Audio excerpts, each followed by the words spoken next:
Ang sinasabi kasi natong si Kitty Duterte, by the way, natural lamang na depensahan mo sa Sara Duterte. I know my sister, Sara Duterte, can be many things, but she's not a thief. She's not dishonest. Tangina yun. Doon pa lang sa dishonest ay, hindi daw siya dishonest. Honest daw si Sara Duterte.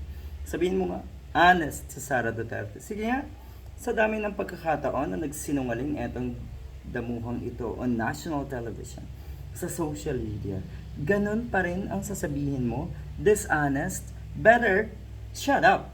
Huwag ka na lang magsalita ng ganito dahil nakakaya, lalong naging obvious na sinungaling din etong si Kitty Duterte. Basahin natin yung sinasabi ng mga kababayan natin na ang sinasabi, ayan, blood is thicker than water. Totoo naman. If she is not dishonest or not a thief, then why is it permanently hidden daw or borrowed? Ang daming kung ano-anong lumalabas na kawalang hiyaan. Yes, hindi daw siya thief.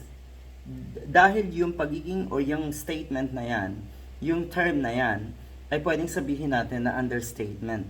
Hindi lang kasi simpleng pagnanakaw ang ginawa netong si Sara Duterte. Hindi mo siya pwedeng sabihin na simpleng magnanakaw lang. Ito ang sinasabi ng isang netizen. A thief is a person who steals goods secretly or directly on a small scale. Whereas, a plunderer is someone who steals violently on a large scale and often indiscriminately during times of conflict, war, or chaos. Oo nga naman, hindi daw siya magnanakaw, hindi daw siya thief, mandarambong. Not a thief, but a plunderer. Yan ang totoo. Kaya naman pala sinasabi na si Kitty Duterte na hindi daw magnanakaw nga etong si Sara Duterte. Yun pala.